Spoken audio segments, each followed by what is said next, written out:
What's up, everybody? I'm just here with the #1 ranked 209 in North America, Dan Mosier. How's it going? Yeah, good. I love your shirt, man. Thank you. Yeah. You gotta advertise for the brand, you know. Yeah, not only famous as an arm wrestler, but famous for hot sauce and flashlights as well. Yep. Yeah.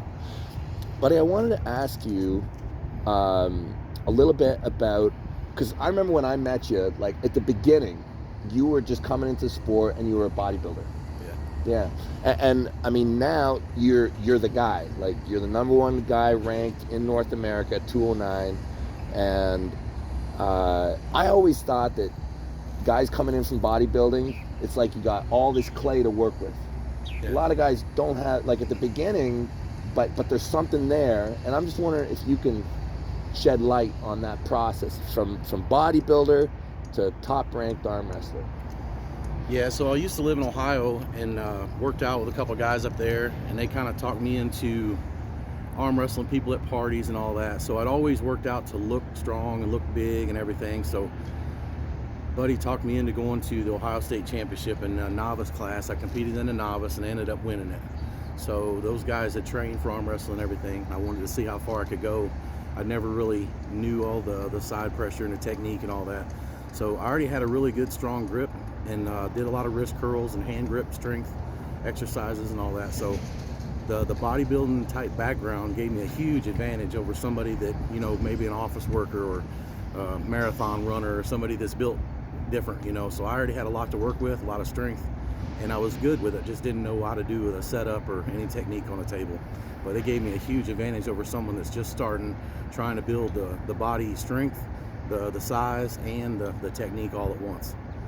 So did you, like, when you got into sport, you must have changed up your split, like you must have changed your exercises. Yeah. Like, how did table time affect your ability to continue to bodybuild?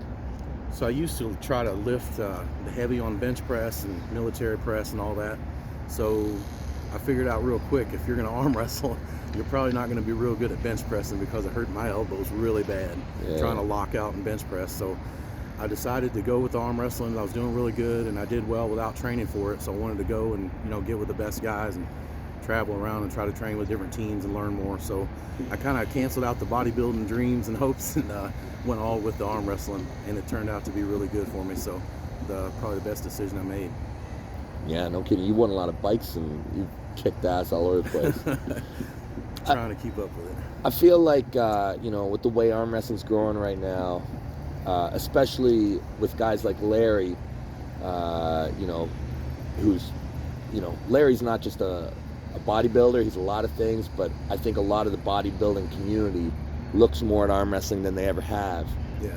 So for a guy like you who's done it, what advice would you give guys who are bodybuilders who are thinking about arm wrestling crossing over?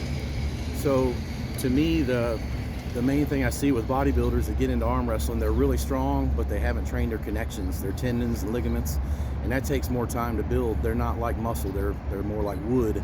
So it takes longer to develop and longer to build your connection strength. So the best advice for me would be to work with somebody that's an experienced arm wrestler, learn the different static holds, the different side pressure and back pressure, rising pressure, all the different moves that are specific to arm wrestling, and train those before you go to a high level of competition. Because for me, I learned the hard way. I tore my bicep tendon. I had the strength, but the connections wouldn't hold the strength of the muscle. So the connection strength to me is the most important in arm wrestling. And for a bodybuilder, you really need to get that connection strength. Otherwise, you're going to go to a tournament and somebody's going to tear something off the bone. How do you, is the rep range different? For me, it is. I train usually just a medium weight with a ton of reps, and then I'll max out maybe once every 2 weeks, do a real heavy day, and then give myself a little time to recover, do some blood flow, some bands, some stretching, and I try to do cardio every workout just to get the blood flow going and hopefully get the circulation and work out some of the soreness. Do you think you can do both at a high level? No. I think you could be really like medium to maybe close to high level, but one or the other you're going to have to give up, because there's no way you can train both of them and be able to do the same exercises, because bench pressing, arm wrestling kind of destroys bench pressing. one way or another. It hurts my shoulders, hurts my elbows. So I want to be specific to arm wrestling and get really good at one. Hey, you hear that, Levon? You No know, more blow bench the other pressing. one off. So to me, I don't think you can be an elite bench presser and an elite arm wrestler. You may be able to, but it'd be probably 1 in 100. You hear that, Eric Spotto? Get off the bench. Get off the bench, Eric. I mean, you may be able to do it, but it's going to be a ton of work, and Yeah. I don't know how your elbows and wrists and all that would withstand all that. Be overtraining, I think. Hey, good times, buddy. We're going to have a good workout today. Awesome. Yeah. Glad you could come down and join us. Stay massive, everybody.